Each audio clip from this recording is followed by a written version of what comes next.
Welcome to vTalkInsight, Market Drivers Daily for July 21st, 2026. Geopolitics and AI are pulling markets in opposite directions today, with oil risk premia jostling against an enormous AI capex boom that is still driving growth in earnings. Let's start with the shifting geopolitical and energy backdrop that is quietly reshaping the macro range for rates and risk assets. The geopolitical story remains centered on the Middle East and global energy routes, but prices are sending a more nuanced signal than the headlines. Brent has repeatedly pushed above $90 per barrel on tanker attacks and threats to maritime choke points, yet has also dipped back below that level as talk of a potential 10-day ceasefire between the U.S. and Iran gains traction, and some flows are rerouted. Major houses still anchor their base case near $80 into the fourth quarter, with a drift toward the mid-70s next year if tensions ease, but they now stress a very real upside tail toward $100 to $120 if shipping lanes remain compromised. Compared with a few days ago, when shipping through the Strait of Hormuz had almost frozen and gasoline first pushed back above $4 a gallon. Today's picture shows modest crude relief, but worsening product tightness. Flows through Hormuz and the Red Sea remain fragile. Houthi groups have threatened to target all ships to and from Saudi ports, and a fifth of global liquefied natural gas still depends on these routes, leaving Europe highly exposed as its gas prices climb to the highest since March. Refined products are the real pinch point. Diesel is trading at well over $150 per barrel equivalent. Crack spreads and refining margins are at record seasonal highs. Global crude stocks have already been drawn down by around 360 million barrels, and the U.S. Strategic Reserve has been cut by about 100 million barrels. That combination underpins persistent inflation risk, just as economists expect the Federal Reserve to sit on hold through 2026. The second leg of the geopolitical story is rearmament and industrial positioning, especially in Europe and the UK. Germany's defense spending is no longer budget-constrained, with record order intake and a €10 billion backlog, while in the UK the appointment of a defense-focused chancellor has triggered a rally in domestic defense names and raised expectations that spending could climb from around 2.7 to potentially 3.5% of GDP by 2030. At the same time, Europe faces execution risk. Fragmentation among defense primes has delayed a unified next-generation fighter program, putting pressure on flagship projects like GCAP to be delivered by 2035 or risk ceding share to the U.S. F-35, where more than 700 aircraft are expected to be deployed across Europe over the next decade. Yet despite all this, risk assets have been remarkably composed.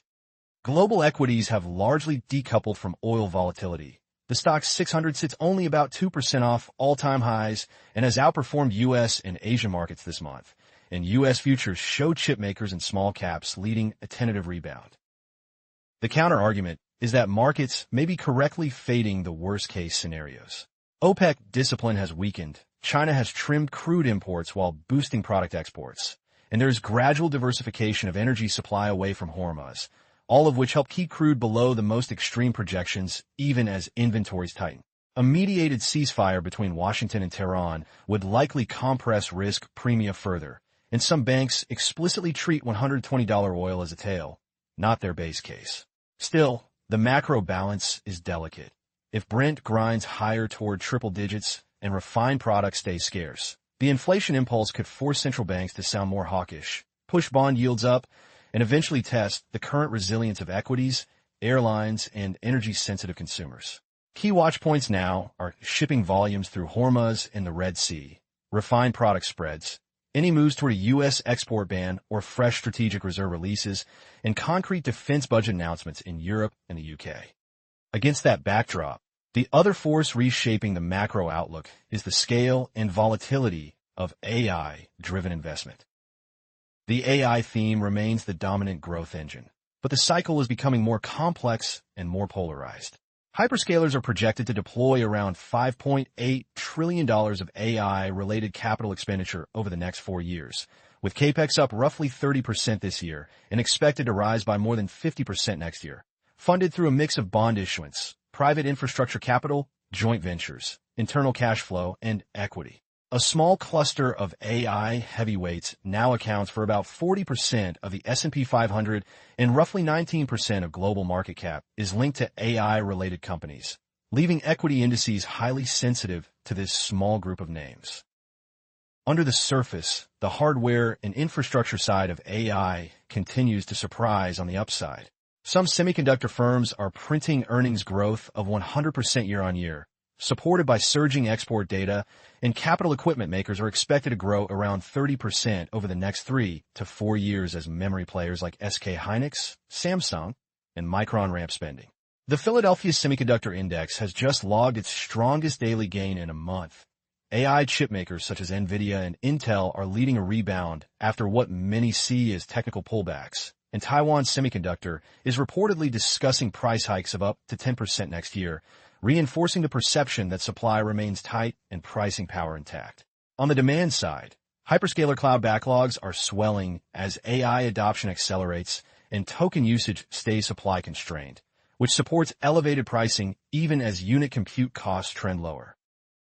At the same time, signs of strain are building, particularly around valuations, issuance, and market structure. Momentum-driven AI names have shown volatility not seen outside recessions in 4 decades. Hedge funds have been paring back tech exposure on concerns about crowded positioning, and some high-profile AI-related IPOs are now trading below their offer prices, even as new listings from prominent labs line up in Hong Kong and potentially later in New York. There are growing fears of overbuilding in data centers, with comparisons to the 1990s fiber build-out that took years to fully utilize, and banks expect a surge in corporate bond supply linked to AI funding needs.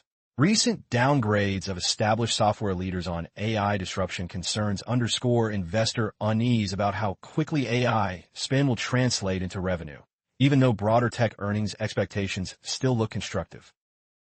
Geopolitics and regulation are adding another layer of complexity to the AI trade. U.S. authorities are increasingly focused on China's rapid AI progress and alleged intellectual property theft, while Beijing is weighing tighter export controls on advanced models and semiconductor technologies, which could restrict its access to leading-edge compute.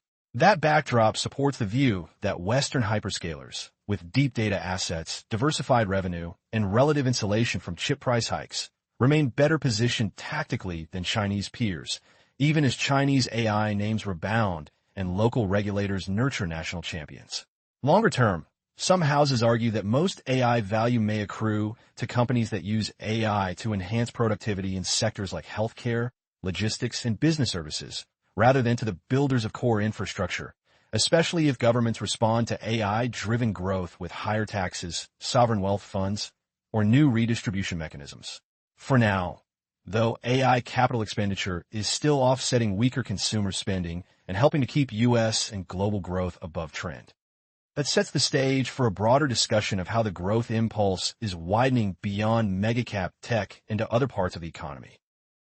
The growth backdrop looks more resilient and more diversified than a narrow AI narrative would suggest.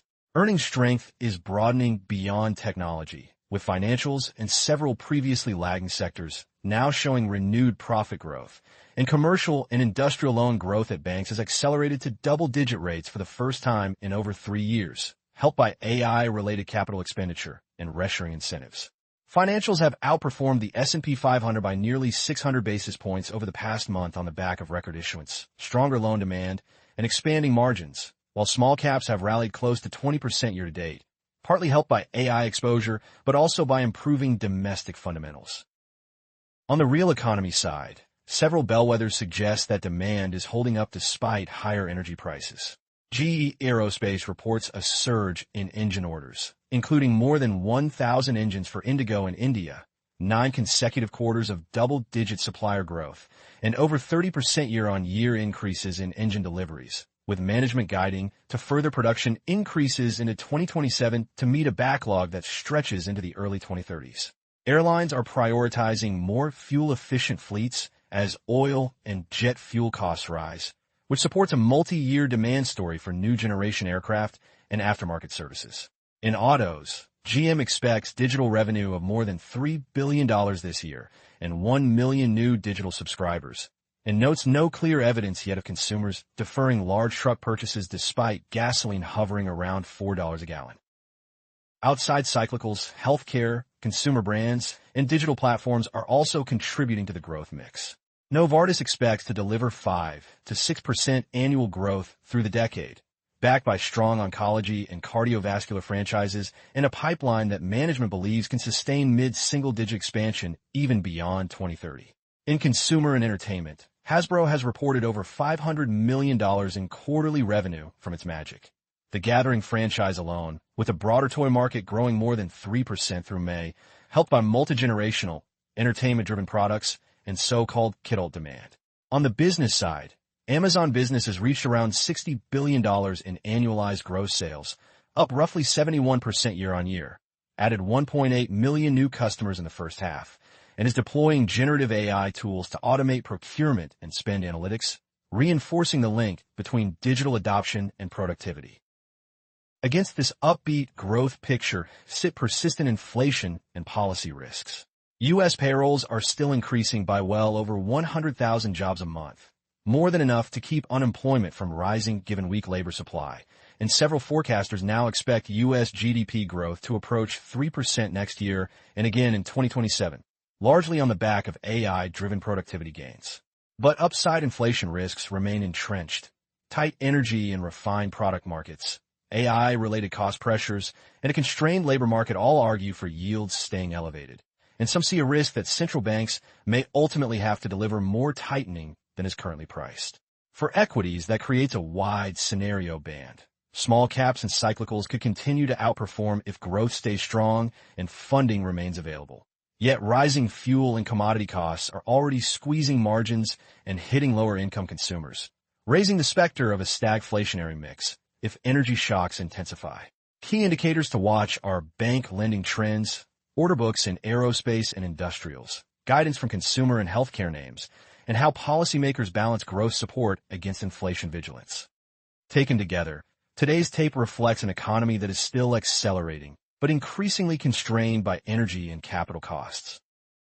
To wrap up, energy and geopolitics are keeping a broad inflation and risk premium embedded in the system, even as crude prices oscillate and equities show impressive resilience. At the same time, the AI capex cycle is powering ahead, driving extraordinary demand for chips, equipment, and cloud capacity, but also concentrating market risk and fueling bouts of severe volatility and heavy issuance. Crucially, the growth impulse is no longer confined to megacap tech. Financials, aerospace, healthcare, consumer brands, and digital platforms are all participating, pointing to a surprisingly robust and diversified expansion, albeit one that could be upended by further energy shocks or policy missteps. This video is for information only and is not investment advice. If you found this video useful, please like and subscribe to vTalkInsight. Alternatively, visit vTalkInsight.com to chat with our specialized AI market assistant and access the latest interactive market insights.